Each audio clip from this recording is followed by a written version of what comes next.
Isomo ryacu riri bwibande kuri rwiyemezamirimo ninde, entrepreneurship ni iki, ishoramari ni iki, ibintu nk'ibyo ngibyo. Tugiye kubanza turebe rwiyemezamirimo uko abantu benshi bamwumva mu buryo butandukanye. Uburyo bwa mbere ni uko harimo abantu bumva rwiyemezamirimo nk'umukire cyangwa se boss, harimo abantu bumva rwiyemezamirimo nk'umuntu ufite business cyangwa se the business owner, harimo abantu bumva rwiyemezamirimo nk'umuntu ufata risque kurusha abandi, kuko twamaze kubibona ko business burya ni risque.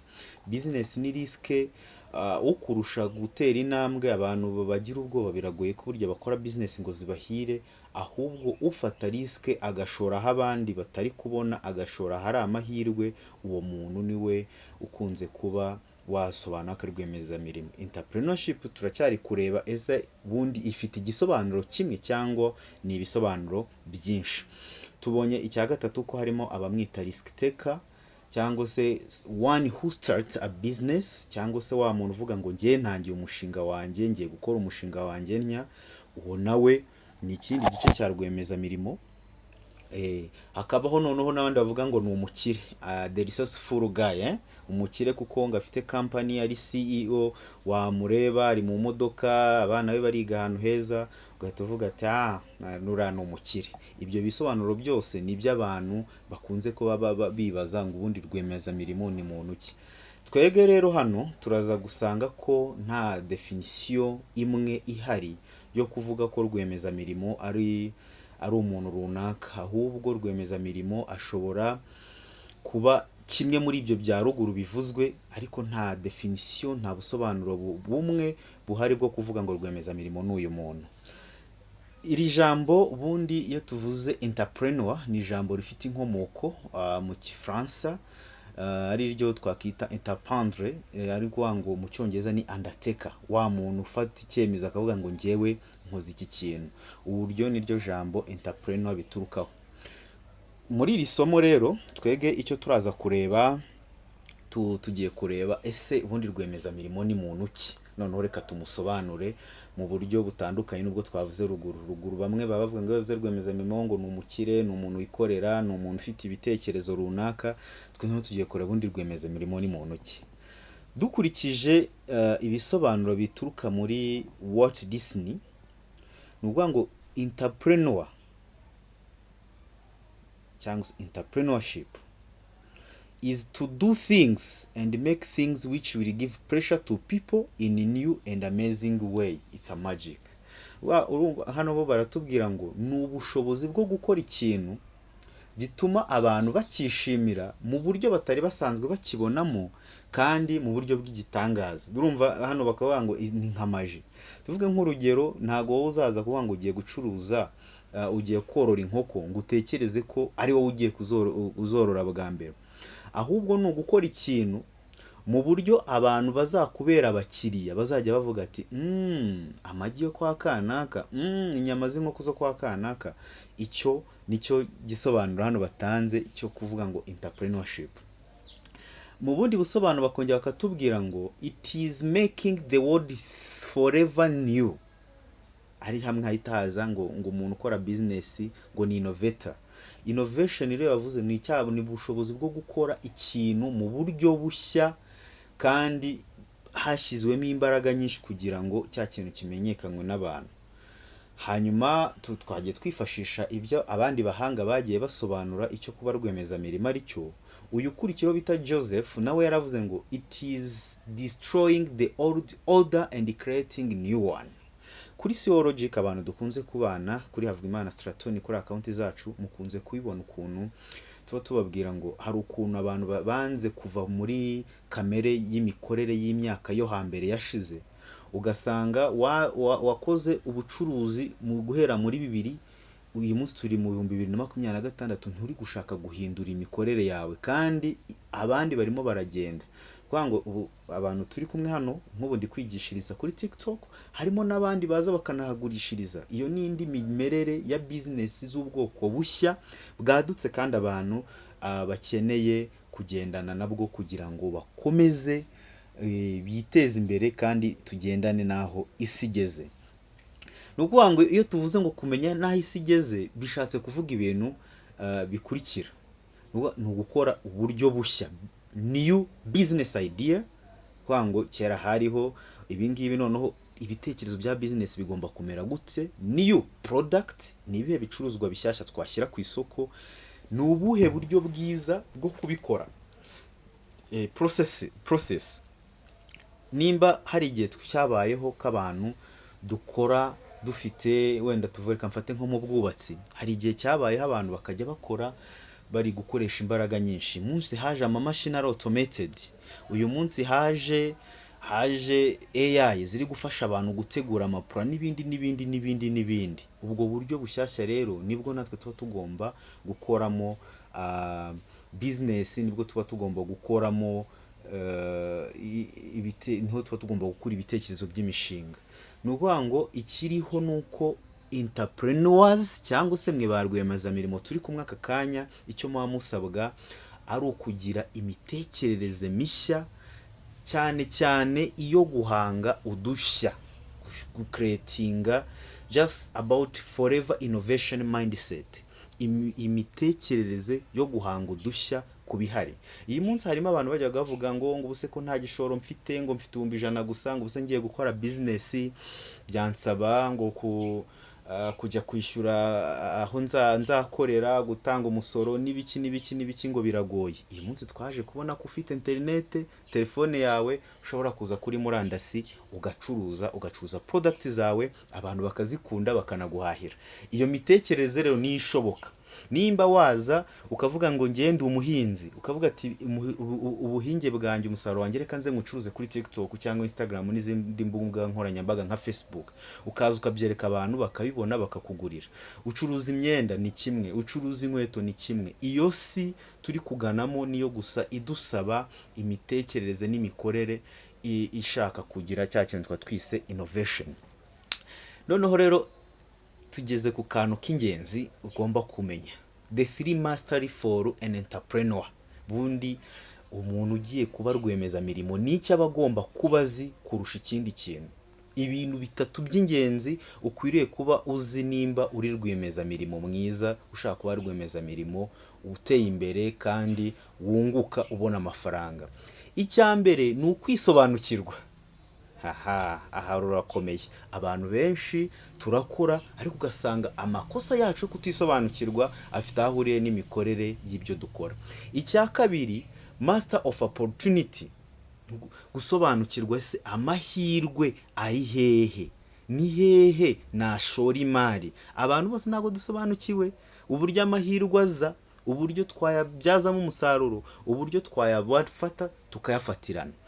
Rwiyemezamirimo arongera agasobanukirwa imikorere ya business.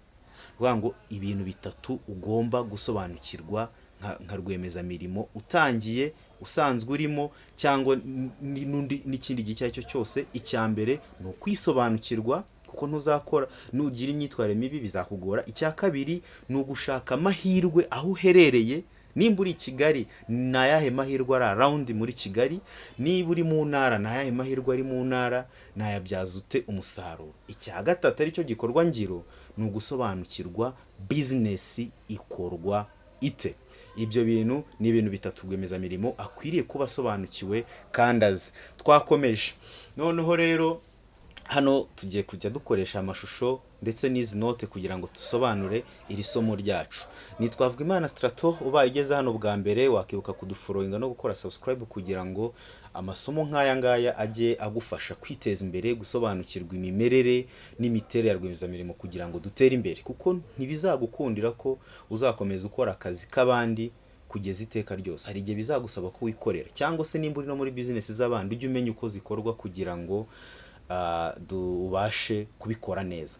Noneho tugiye kureba bundi rwiyemezamirimo aba ari umuyobozi iki, ugomba kuba usobanukiye iki. Kuko ntabwo watangira business itari rwiyemezamirimo usobanukiwe kuyobora abantu. Hari ibyo rero uba ugomba kuba usobanukiwe nk'umuyobozi wa business. Icyambere ni master of organization, bundi imiterere y'akazi. Nimba ufite company ifite abakozi, cyangwa se urimo utangira aka kanya nta na company uragira, nta n'igitekerezo, ukazabijyamo bizi neza ko nubwo ugiye muri CEO ari umuntu umwe, ariko uzahora iteka ukeneye no kugira abantu bagufasha. Rero ni ukumenya organization ikora gute, hanyuma nawe ukisobanukirwa, kuko ushobora kujya wirukana abakozi buri munsi bitewe n'imiterere yawe nakita ko yaba idafututse mu kugufasha kwiteza imbere. Ni ukuvuga ngo noneho tugiye kureba aspects of self mastery, kwisobanukirwa. Twari tumaze kuvuga hano ruguru ngo rwiyemezamirimo mwiza mu buyobozi ni umuntu uba ukwiye kwisobanukirwa ndetse no gusobanukirwa organization. Kwisobanukirwa nicyo kintu kigoye buriya mu bintu byose. Kutimenya, kutiha agaciro, kutamenya icyo ushaka, icyo ushoboye n'ubushobozi, nicyo cyonyine gishobora gutuma business yawe itatera imbere. So twihuse rero tugiye kureba ubundi ni iyihe mico y'abarwiyemezamirimo. Ibamo ibintu bibiri, harimo D's and F's. Ni ukuvuga ngo ubundi iyo tuvuze trait of an entrepreneur, ni iyo bavuze ni kwa gutera imitekerereze yawe, imikorere yawe nka rwiyemezamirimo yagakwiye kuba imeze gute. Turahera kuri D's. Uba ugomba kuba ufite inzozi. Rwiyemezamirimo ni umuntu urota nyine akavuga ati iki kintu nagikora mu buryo runaka, igihe runaka. Ugomba kuba uri determined, ugomba kuba uvuga ati naramaramaje rwose ibi bintu mbigiyemo. Kuko nujya muri business utaramaramaje, utarashyizemo imbaraga, uzasanga ubigiyemo nuhura n'igihombo mu kwezi kwa mbere ubura kiretse, nuhura n'igihombo mu kwezi kwa kabiri ubivuyemo, ujye uhora ucika intege kandi nyamara rugeze aho rukomeho rugiye gutangira. Ugomba rero kugira determination cyangwa se ukwiyemeza guhoraho. Icya gatatu ni ukuba detail oriented, kumenya ngo ibi bintu ngiye gukora ndabikora gute, gake gake. Hanyuma ikindi kintu, ugomba gusobanukirwa amafaranga, understanding money concept, psychology of the money. Nimba utumva imikorere y'amafaranga, k'amafaranga yagukorera, k'amafaranga ari igikoresho, bizakugora ko nujya muri rwiyemezamirimo uzajya ukina n'amafaranga kandi ariyo waje gushaka. Hanyuma indi myitwarire ugomba kugira ni ukuba uri umuntu ugira decisions, ugafata umwanzuro, ntugumishe ibitekerezo ufite muri wowe ngo bigumishe mu mutwe bibe hari, ahubwo ugafata decision ugahita ukurikiza igikorwa bita doers. Rwiyemezamirimo mwiza ni umukozi, ni ukora bya bintu ufite ukabishyira mu bikorwa. Rwiyemezamirimo ibyo akora kandi ntabyerekana, kuko agomba no kubigeza kubo yabigenewe. Nimba ari product abantu bakakugurira, nimba ari service abantu bakayibona, distribute. Hanyuma ugomba kugira icyerekezo cy'aho company yawe ijya.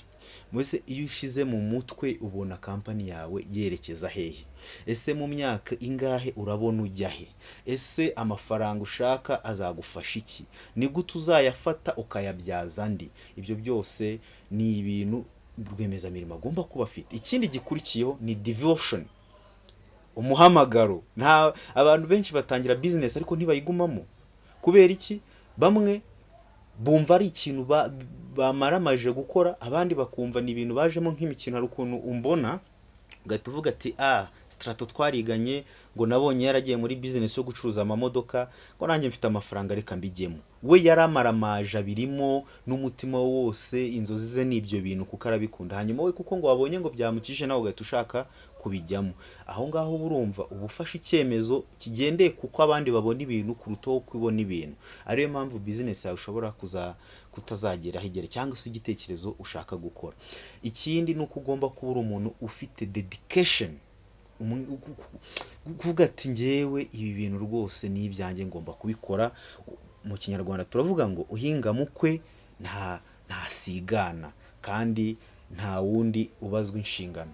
Noneho rero indi myitwarire rwiyemezamirimo, ugomba kuba founder. F's, ugomba kuba founder. Nyine urashinga birumvikana, ukavuga ati ngiye noneho nkore company, cya gitekerezo cyane nagikoreka ngikure mu magambo nyishyire mu bikorwa. Urahita ushinga company, ujye muri RDB bayikwandikire, utegura uko bizakora, utegura umushinga, ibyo byose ubikore and then utangire. Ariko kandi ikintu gikomeye, sinzi nimba abantu turi kumwe hano mukunda gusenga, ariko ugomba kugira no kwizera. Hari ukwizera Imana, ariko hari no kwizerera ibintu urimo. Ukavuga ati ibi bintu ndimo, Mana yanjye ngiye kubishyiramo imbaraga kandi bizankundira. Izo mbaraga sasa usabwa nk'umuntu nuko uba ugomba guhora iteka uvuga ngo wenda iyi munsi ntibikunze ariko ejo bizakunda, nuhora uganya ngo ko byanze. Ikindi cya gatatu ugomba kugira focus, ukavuga ati ntago nimba nje gucuruza ushaka gucuruza buri kantu kose, gira icyo uhitamo ugishyire mu bikorwa ugikore, hanyuma ugishyire mu buryo bwihuse, ubikore mu buryo bikunejeje. Nayo mpamvu tubwira abantu biba byiza ikoze business uyikunda, ariko urukundo rwo gukunda ibintu bitakwinjiriza rwo mu rureke, ahubwo uvuga ngo ibintu ndabikunda birananyinjiriza. Nubona bitakwinjiriza ariko ubikunda ntucike intege, ariko nubona byanze urebe strategy, se hari icyo nabihinduraho nkabikora mu buryo binyinjiriza. Ibyo byose nibyo uba ugomba kumera. Turacyari kureba imyitwarire ya rwiyemezamirimo, kandi ugomba kuba uri flexible. Iki gice kirakomeye rero. Kuba flexible bivuze iki? Kugira ngo uri wa muntu utananirwa, uri wa muntu umukira nakurakaza nawe utari burakare, uri wa muntu musapurana atinda kukugezaho ibintu utari bushwane nabo. Iyo ni ya myitwarire nyine mboneza murimo uba ugomba kuba ufite, kuko ntago isa ari fair, ibintu byose ntago biba biri biciye mu kuri, hari n'ibitaca mu kuri abantu bakakurenganya. So ugomba rero kuba flexible n'amasaha n'imikorere kugira ngo business yawe ikomeze igende neza. Hanyuma icyo uba ugomba gukora ni ukwibuka ko iteka ryose you have to always improve yourself. Ntago ibintu uzi, nta muntu ugira ubwenge total, nta muntu ujya ugera ku gasongero k'ubwenge, nta muntu naba Elon Musk babakire ku isi bakubwira ko ibanga ari uguhora basoma updating, kandi basoma ibitabo byanditswe n'abandi bahanga cyane, rimwe na rimwe banarusha amafaranga. So icyo ubusabwa rero ni ugutekereza ko ugomba guhora wihugura kugira ngo uzabone uko wagura n'ubucuruzi bwawe. Aha turacyari kuvuga ku bantu bikorera, ariko namwe mwese mushaka kuzikorera igihe runaka. Twakomeje noneho tugiye ku gice kindi. Ubundi turamutse dusatuye mu mutima wa rwiyemezamirimo twamubona nk'umuntu ki? Anatomy of entrepreneur. Nuvuga ngo ubundi ni izihe character, what are the structure form of an entrepreneur? An entrepreneur tugiye kumufata mu buryo butatu. Hari uburyo bwo mu mutwe, mindset cyangwa se mind frame, entrepreneur mu mindset mu mutwe wawe, how you are thinking. Turareba umutima ubamo emotions, umutima ubamo amarangamutima, ubamo kurakara, guhubuka and everything related to that. Okay, so first turareba entrepreneur mind. Mu mutwe wa rwiyemezamirimo habamo nde, mu mutima we habamo nde, and then entrepreneur gut games, noneho work, your activity cyangwa cya gikorwa wa murimo wawe nyirizina, kuko ibyo byose biba bigomba kukumanagenga. Aha turi ni kuri CEO Logic, twavuze ko mu mutwe w'umuntu ariho haberamo buri kintu cyose. So rero icyo nicyo tumaze kubona structure ya rwiyemezamirimo. None reka twinjire mu mutwe w'umuntu. Hano baratubwira ngo ubwenge bwawe, umutima, imbaraga n'amaboko yawe nibyo bigufasha kuba mu rwiyemezamirimo mwiza.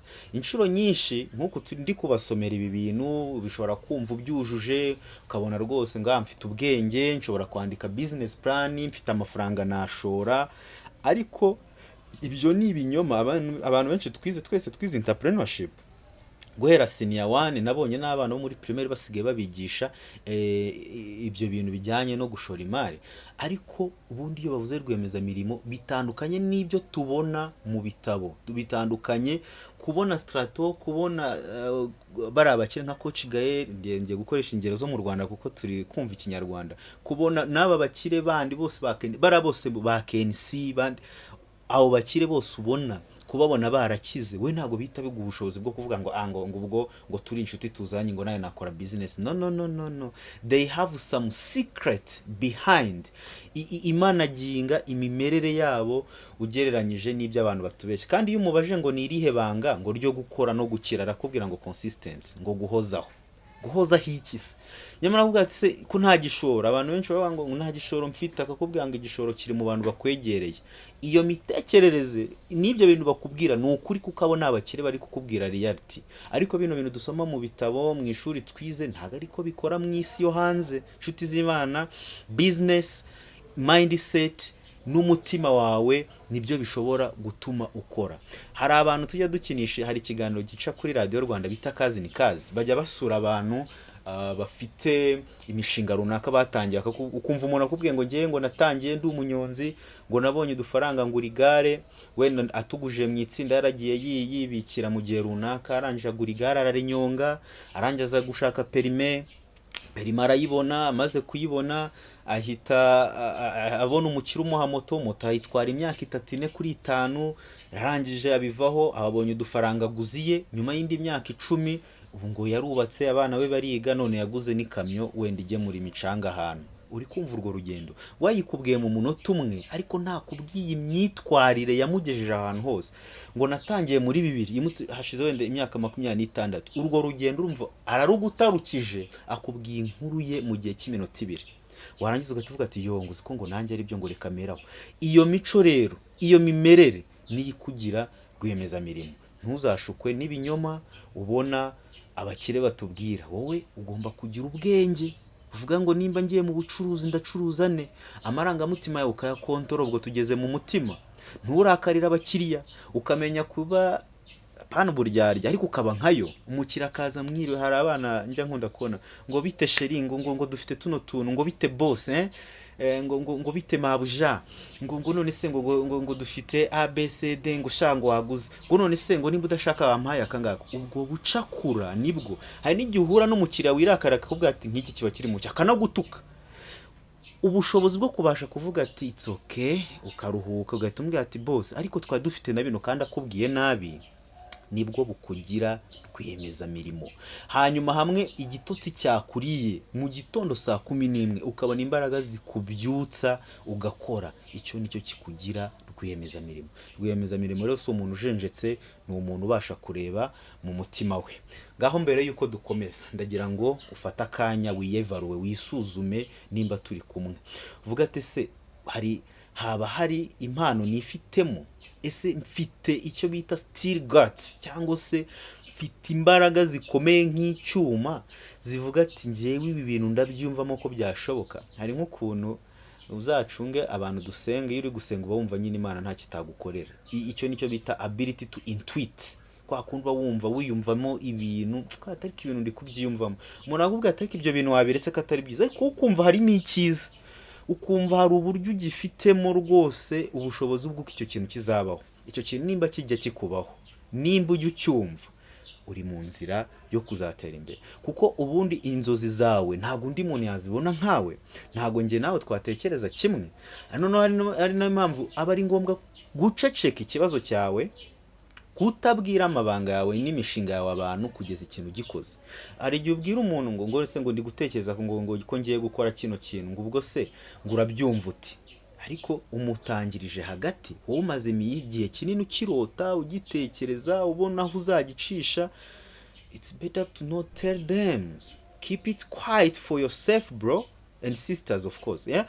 Gerageza ubyigumanire, ahubwo noneho urebe abantu bashobora kugufasha kubishyira mu bikorwa, bishyurwa. Kuko nujya kwibwira inshuti yawe irakureba kubwira ngo ibyo bintu subwo ngo birimo amafaranga, ibyo bintu isange iguciye intege. Nujya wumva mu mutima ufite ikintu bita intuition, abanyarwanda bakunda kubyita ngo siziya musanze, ngo nyamara ngo hari ukuntu ndi kwiyumva, hari ukuntu ndi kumva ibintu bitari kugenda neza, hari ukuntu ndi kumva hari ikintu kibura, hari ukuntu ndi kumva icyo kintu uba wumva it is true, that is true. Uwo ni wowe wanyawe, uwo ni wowe ukwiriye kuba we.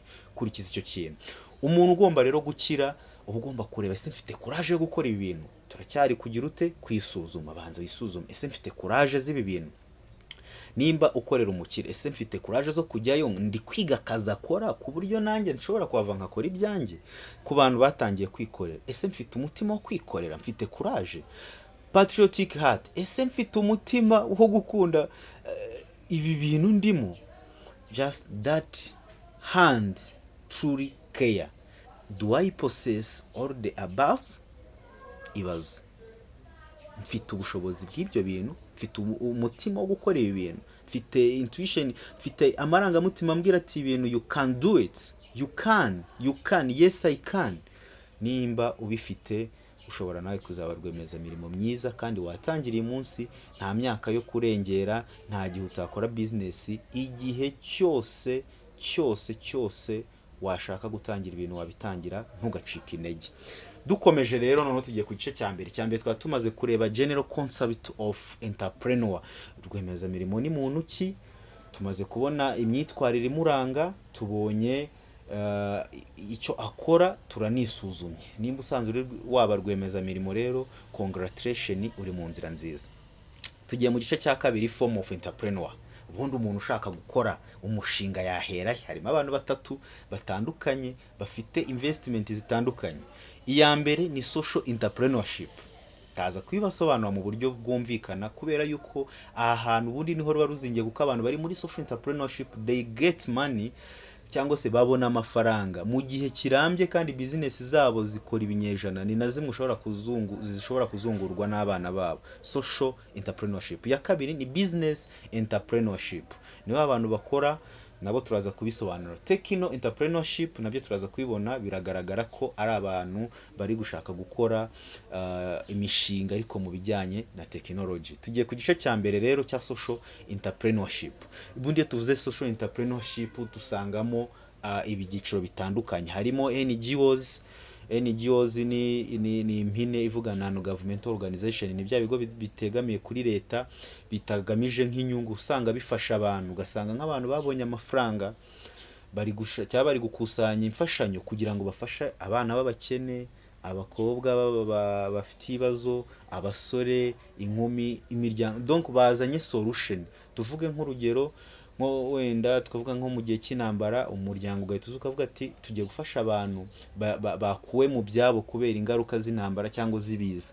Ugasanga babafashije nta kiguzi, babaye ibyo kwiyorosa n'ibindi. Hakabaho n'izo twita profit organization, NGOs. Noneho ni ibigo bitegamiye kuri leta ariko noneho byo bikora for profit. Iyo tuvuze profit ni ukwinjiza amafaranga. Hanyuma tukagira na social enterprises cyangwa se business sociale. Social business. So ubwo no kuvuga ngo rero iki gice nacyo turi bwibandeho, kuko nicyo ngira ngo abantu dusobanukirwe neza. Iyo bavuze ngo ubundi rwiyemezamirimo ni muntu ki, ni umuntu ubasha kubona amahirwe aho abandi batari kuyabona, iyo akazana igisubizo, kizana igisubizo kuri cya kibazo abantu bari bafite. None ubwo rero iyo bavuze social, ubwo ubaye social enterprise. Hakabamo rero n'aba business enterprise cyangwa se community social responsibility. Igice kindi gikurikiyeho ni profit maximization businesses, business enterprise. Ibyo bice byose tugiye kubicamo turebe. So social entrepreneurship, any creative and innovation solution apply to solve social problem. According to Muhammad Yunus, twifashishije icyo umugabo yavuze, avuga ko social entrepreneurship ni uburyo bwo guhanga udushya n'ibisubizo bije gukemura ibibazo sosiyete ifite, bijyanye no kureba icyo sosiyete ishaka, ukareba of course birumvikana ikizaguha inyungu. Nimba business yawe nta gisubizo isubiza abantu mu mibereho yabo ya buri munsi, biranagoye ko yamara igihe kinini cyangwa se ngirambe. Kuramba kwa business biterwa n'intego n'icyo ikemura. Icyo nicyo bita social entrepreneurship. Indi definition iratubwira ngo ni ugushakisha amahirwe yo kuba wafasha abantu bakennye serivisi runaka cyangwa se bakennye mu busanzwe, kuva kwivana mu bukene ndetse no kugira ubuzima bwiza. Iyo business ni nk'iyihe? Dushobora gutanga ingero. Tuvuge nk'umuntu ufashe agashinga uruganda wenda rwuje nko gukora cotex z'abakobwa, ni urugero rwiza rworoshye. Uriya muntu aje gukemura ikibazo cy'abana b'abakobwa basiba amashuri kubera yuko batabashije kubona kiriya kintu. Nubikora ku giciro gito ugereranyije n'igiciro gihari, ukemuye ikibazo cyari gihari. Hanyuma abantu icyo kintu ntikizigera gihagarara kugurwa, kubera ko ni ikintu gikenerwa buri munsi. Biri kumvikana? Icyo bavuze social businesses, za businesses zije gukemura ikibazo kugira ngo abantu bazakomeze bagikenura, hanyuma zitanze n'akazi. Urumva uruganda ruzakenera abantu bahora bakora kuva kwa mbere kugeza ku wundi wa mbere bakora za product. Uruganda rwishyura umuriro, amazi, inzu aho bakorera, abakozi, umusoro n'ibindi. Icyo nicyo twita kugira business ziri social zije gukemura ikibazo runaka. Ubuhinzi nabwo ni urundi rugero. Ubuhinzi ni nko kuvuga toke noneho biragaragara ko mu gace k'iwacu mu gihe cy'izuba ibi bintu birahenda, ngewe reka nshake technology mpinge ibi bintu, ugaha abantu akazi. Ubundi ubuhinzi bubamo agriculture value chain ni ikintu kinini, uhayemo abazasarura, abazaguhingira, abazageza umusaruro ku isoko, abazawikorera kugeza bigeze ku muntu uzawurya. Urumva abantu bose bagiye kubona akazi kubera igikorwa wakoze nka rwiyemezamirimo ni benshi. So uko kuntu ari benshi, yego byungukiyemo, ukemuye ikibazo kandi watanze n'akazi. Icyo bihita biguha igice gikurikiyeho, iki twakita sustainability of the business. Business yawe izaramba kubera yuko ikemura ibibazo societe yari ifite. Ariko ejo nuza ukabyuka ugahita ukora business y'ikintu abantu badakunze gukenera cyangwa ari na cyinshi, bazakugura kuko baguharaye, ariko nyuma y'igihe usanga urafunze uragiye. Ibyo rero uba ugomba kwitonda ukamenya business ugiye gukora niziye. Nugango rero iki bita social entrepreneurship ugomba kugira icyo twita corporate social responsibility. Ubundi nukango nimba ukoze business ukavuga ati okay, iyi business yanjye nk'umuntu rwose ukeyaringa abanyarwanda muri rusange, nzagerageza gukora ibintu bihumanya bigabanya imyuka ihumanya ikirere, bitanga akazi ku rubyiruko. Ubwo urumva ko watangiye gutekereza abandi bantu, ari nabyo uzumva leta bivuga ati rubyiruko bantu mukora business, mukore business, mutanga amahirwe y'akazi. Aho ubutangiye kuba noneho business ifitiye umumaro societe, apana ya business ishingiye ku muntu umwe.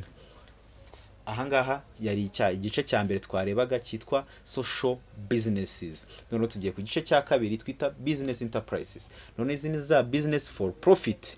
Of course na yandi nayirunguka, ariko haba harimo umutima mwiza. Buriya muri social entrepreneurship habamo n'amashuri. Umuntu akaza agafungura ishuri, abantu se ntibiga bishyuye, ariko barishyura bakabona ubumenyi buzabageza ku isoko ry'umurimo, bakabona amafaranga. So urumva nubwo ya business yawe yishyura, ariko hirya yo kwishyura inafasha abantu kwihugura no kubona ubumenyi. Iyi video kuyikora ntababeshye, it's kind of social responsibility I am being. So I am being socially responsible kubera yuko ndi bwatu ubumenyi mfite nabusangiza n'inshuti zanjye, abavandimwe zanjye nabo bakabukoresha mu kwihugura, mu kwiteza imbere.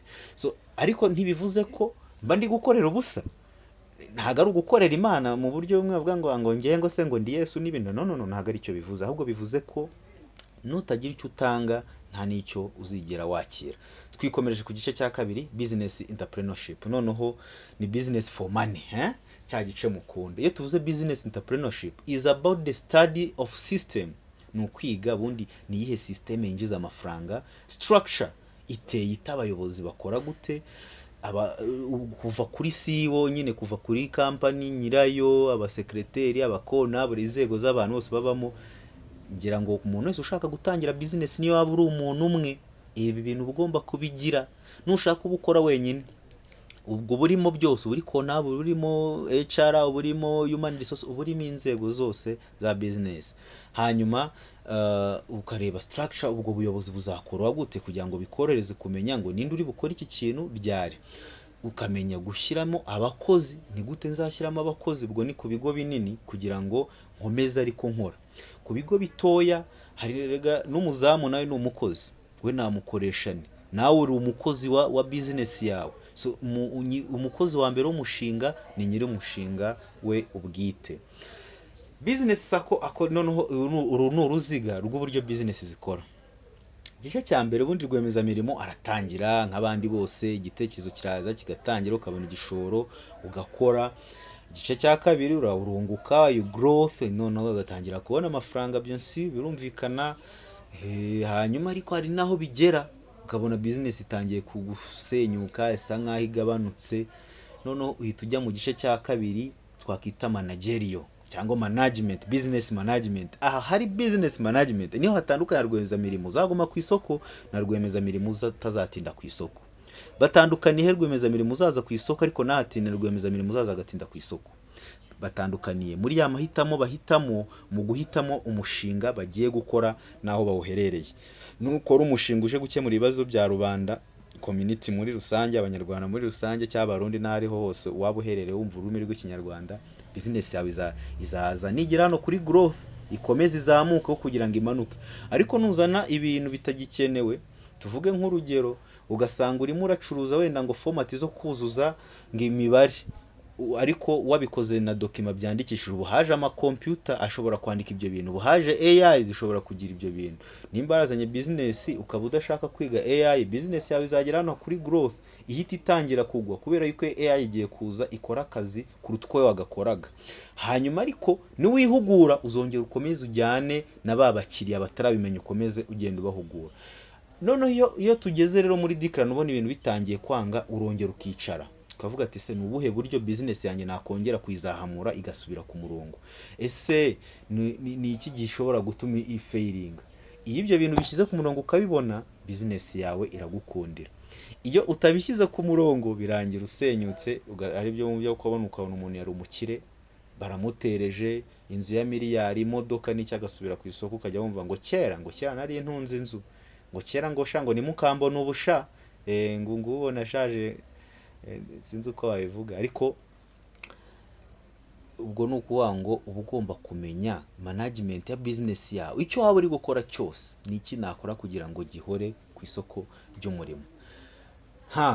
Noneho rero kugira ngo company yawe ikomeze iriho, ni uko ugomba kugira, cyangwa se business yawe nimba wicuriza boutique, nimba ushaka kuyicuruza, nimba icyo ushaka gukora cyose kugira rwiyemezamirimo, ni uko ugomba kugumana ikintu mu mutwe bita kugira mission, kugira aho ushaka kujya.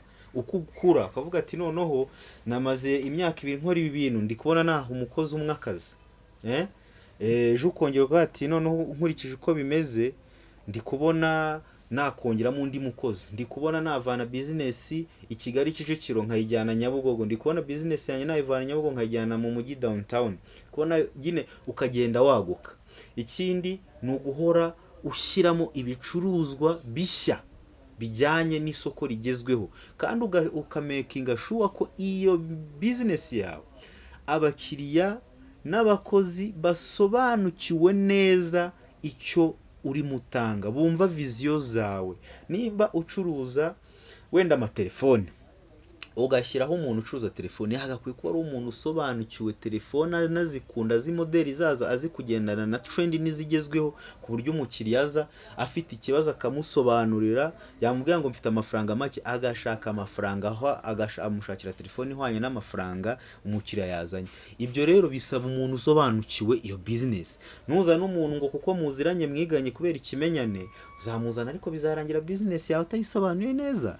Uzamuzana mu bikora ariko birangire wa muntu atagukoreye neza, aho kugira ngo wunguke ubona ari kuguhombya.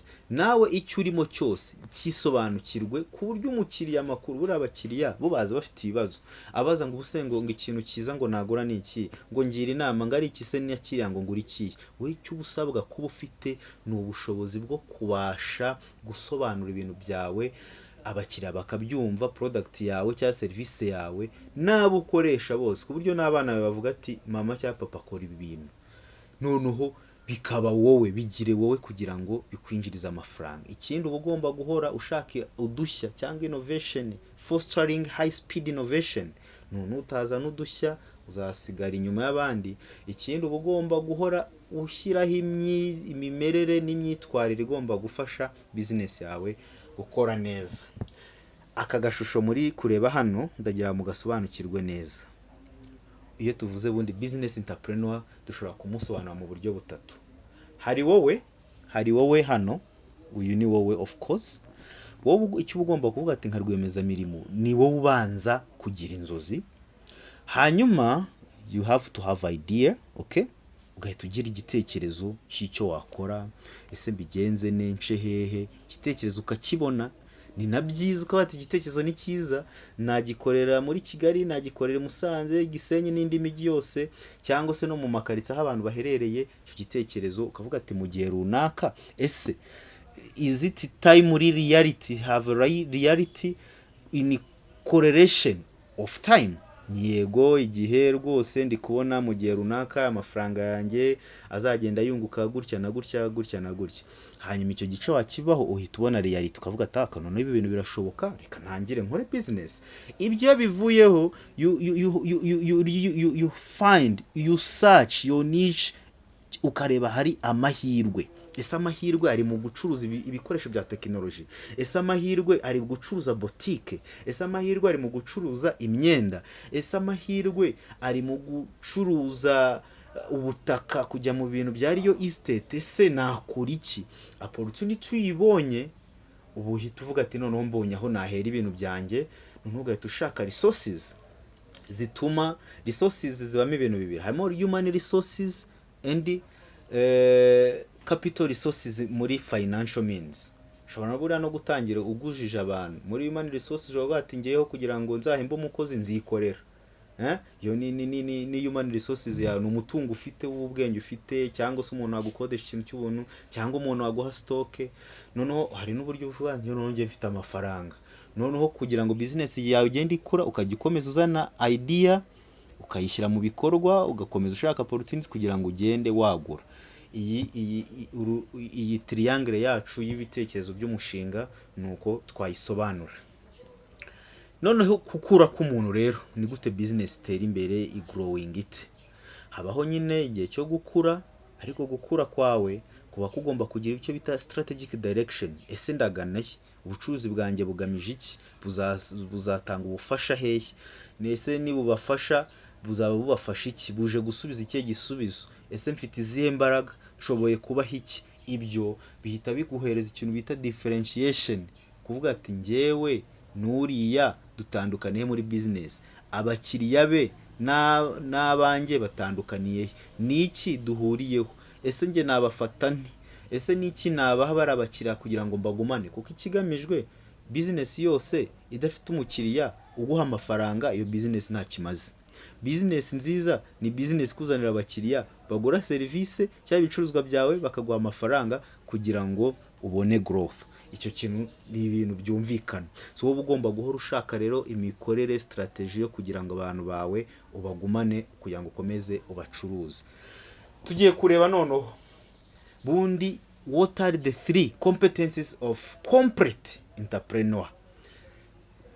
Ni buhe bushobozi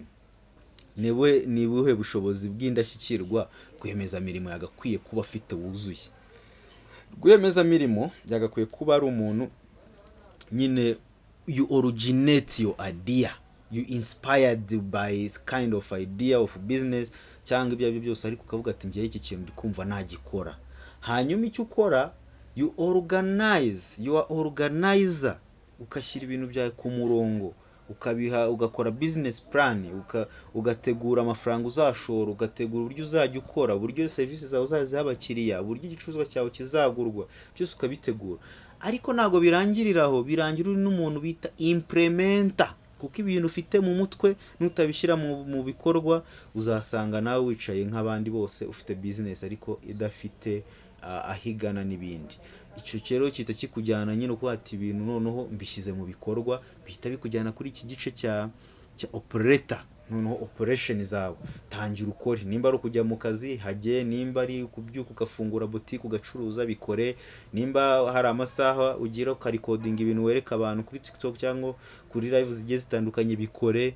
Hanyuma ukibuka ko ugomba no kuba innovator, kakantu kakomeje kagaruka, umuntu uzana udushya, kuvuga ngo uburyo uyu munsi nagusobanura iki kintu ejo ukagisobanura gutya. Bundi reka mbabwire iki kintu mu cyumve neza. Abakiriya aho bava bakagera ntago bagura igicuruzwa gusa, bagura agaciro kacyo. Ni ukuvuga ngo icyo kintu yagifite yiyumva ate. Uretse ibiryo n'iby'abantu n'amazi n'ibindi bintu twita ngo basic needs, nibyo abantu bagura kugira ngo babeho. Waba ubibamamajeho cyangwa utabyamamajeho barabigura kuko bakeneye kubaho, bakeneye kurya, bakeneye kugira ute. Ariko ibindi bintu byose bitari muri basic need, bitari mu bintu by'ibanze abantu bakeneye, bisaba kumwereka icyo bizamumarira kugira ngo agure icyo kintu. Tuvuge nimba ucuruza imyenda, wimubwira ngo iyi pantaro igura 10,000, ngiyi pantaro igura 8,000, uvuga ati iyi ni ya pantaro abasirimu bambara bagiye mu birori ntagire umuntu umunyuzamo ijisho, mu mutwe ahita avuga ati akoze kari ibyo wana nibyo rwose iyi pantaro nzajya nyambara, nzajya ntambuka, noneho ba bantu dukorana zavuga ko nambaye neza. Wa muntu nagenda avuga ati wow, uyu munsi waje wambaye neza, mu mutwe azahita avuga ati iziko Claude yamaye imyenda myiza, sha none ngiye gusubira tumwe ati Musa ngo none se wanshakiye n'akandi kantu kameze gutya keza nka kakandi wamaye. Kubera icyo akubwiye ibyo, abikubwiye kuko yabonye agaciro mu cyo wamuhaye. So people buy value, they don't buy your product. If your product does not provide any value, your business is going to fail anyway. So gerageza mu kwamamaza ugaragaze icyo iyo business yawe izafasha abantu barimo bayigura. Otherwise uzasanga uri gukora business ariko iyo business yawe nta kintu irimo ifasha abayigura.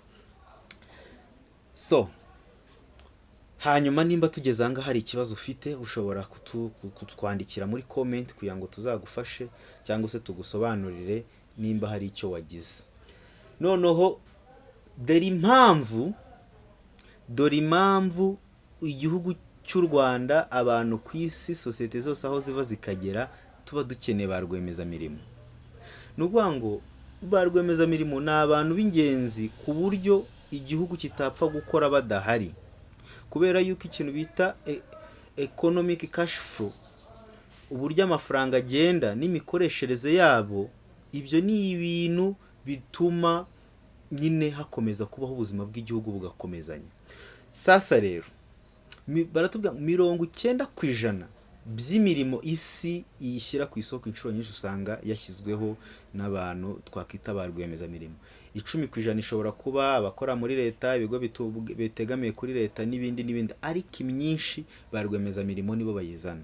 Hari ukuntu ushobora kuvuga ngo ubuse kuko nge ngo mfite business ndi umuntu umwe, ngo ubwo nanjye ngo natanze amahirwe. Wayatanze kubera yuko ibyo bintu iyo uranguye, umushoferi ubikugezaho uramwishyura. Iyo ukenera internet wishyura zino companies zatanga internet, gusa ntutanze amafaranga, n'ibindi. Waba wikorera uri wenyine kugeza ubu, ushaka kubijyamo, uzumve ko uri mu bantu bafitiye igihugu akamaro, kuko umusoro, igihugu kiba gitunzwe n'imisoro n'ubundi buzima bw'imbere mu gihugu. Kandi nitubura abantu bakora imirimo ihahwa itanga amafaranga n'ibindi nk'ibyo ngibyo, ntabwo umusoro tuzawubona. So dukeneye rero ko abantu bose basobanukirwa uburyo baba ba rwiyemezamirimo, bakaza bagakora, bakikorera, bagatanga n'amahirwe y'akazi ku bandi bantu. Hanyuma source of new product and innovation, ba rwiyemezamirimo nibo bagenda bakazana udushya, kavuga ati munsi tugiye gukora wenda imodoka imeze gutya. Muri kubona no mabisi yaje ya electric mu Rwanda, ira projet ya EcoFleet. Mu minsi ishize nawe wari uzi ko esansi izahenda gutya, ariko muri kubona ko iri gusapotinga, kubera ko yabajeho nyine kuzana udushya no kuzana product nshya ku isoko. Nawe mu byo ukora ujye ugerageza urebe mu kazi ukora nimba nta buryo wahindura cyangwa wabyongera cyangwa wabinoza kugira ngo bigire udushya bikomeze bigurwa n'abakiriya. Noneho hano bakavuga ngo in the third world country entrepreneur keep sagging economy alive, cyane nko mu bihugu nyine busanga bikiri mu nzira y'iterambere. Aba entrepreneur nyine nibo batuma ubukungu bukomeza kubaho, bukomeza kugenda. Kubera iki?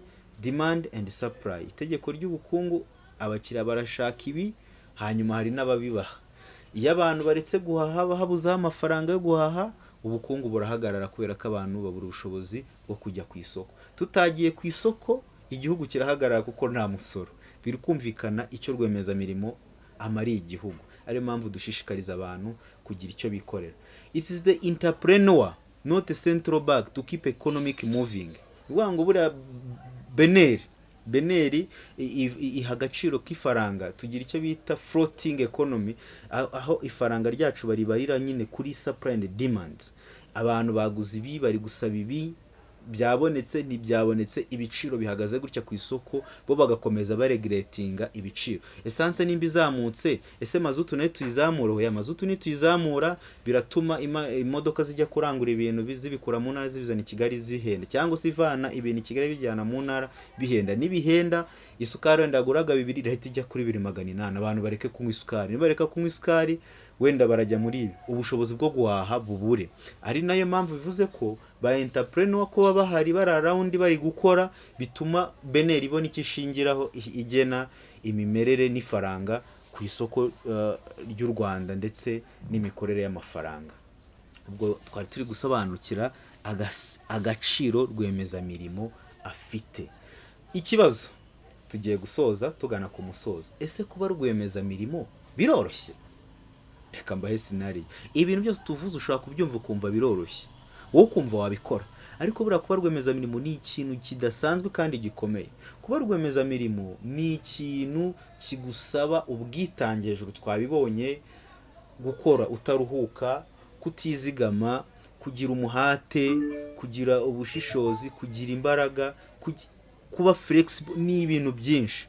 Dufate nk'urugero, kubera iki se abantu bahisemo kujya ku kwezi? Abantu kera ntibumvaga ko bishoboka. Ni ukuvuga ngo abantu bahitamo gukora ibintu bikomeye, atari uko ibyo bintu bikomeye bibasigira imvune, ahubwo ari ukugira ngo mu gihe runaka kizaza kizatuma ubuzima bwabo bworoha. So ubwo ikintu cya mbere kibaho gituma rwiyemezamirimo akomeza akora, ni ukwemera ko nyine ako kababaro afite, izo mbaraga ari gushyiramo umunsi umwe zizamwishyura cyangwa se zizamwitura kubona amafaranga, kubona ubuzima bwiza, abana be bakiga ahantu heza, ukabona ubuzima bugenda neza. Sicyo twese tuba twifuza se? Ariko mu gutangira biragora, ntuzumve ko bizakorohera. Abantu benshi nta gishoro baba bafite, abantu benshi nta miryango ibafasha baba bafite, abantu benshi baracyari mu kazi katabemerera gusevinga. Noneho wowe nimba ukora amafaranga make ukabona wese urayari yarashize kubera depense ufite n'ibintu byahenze, bavuga ngo kugira ngo uzikorere biragusaba kujya ubika inote ibihumbi runaka, 100, 20, 200 cyangwa bitewe n'ayo uhembwa. Hanyuma ukahita bati biragoye, ngo urabona kuyahembwa, ngo ubuse ngo najya ntegane. Rwiyemezamirimo aravuga ati ngiye gufata amezi 6 aha hantu nategeshaga moto ya Senksa mpagenda n'amaguru, hanyuma ya Senksa nyabiki. Uwo rwiyemezamirimo avuga ati 500 mu gihe cy'amezi 6 nzaba maze kugira aya ngaya. Iminsi 30 nategaga cyangwa iminsi 29 nategeshaga 500, ibyo byari ibihumbi bingahe? Hanyuma ugahita ubibika mu gihe cy'amezi 6, ugasanga bigiye kugufasha kwiteza imbere. Ako kababaro rero ntuzajya kugasobanura umuntu byaraciyemo, ntago azakumva ngo ngiye nigomwe igihe runaka, nigomwe iki kintu. Abantu batabyumva bazajya bumva ari comedy, ari story. Ari nayo mpamvu nyine bamwe bakira abandi ntibakire. So ndabashimiye cyane. Ikibazo nakubaza rero, ese nawe waba wifuza kujya mu bantu batunze miliyoni? Ese urifuza kugira aho ugeza ubucuruzi bwawe, ibitekerezo byawe? Urumva ushaka kuzikorera? Nimba ushaka kuhagera, nimba ushaka gutera imbere, uyu munsi ni umwanya wo kongera ukicaraho ukisobanukirwa, ukavuga ati ibintu ndabishaka, ukagira ibyo ufata ukabikora mu magambo ukabishyira mu bikorwa.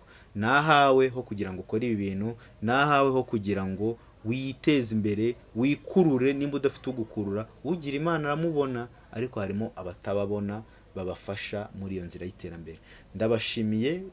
Nuzanaye nakoze nahanyigarukirije. Ubaye ufite ikibazo, igitekerezo, watwandikira tukaguha n'ijambo kugira ngo dukomeze dukorane. So thank you so much ku bakunzi bacu, haba bakoze like ndetse n'abakoze follow.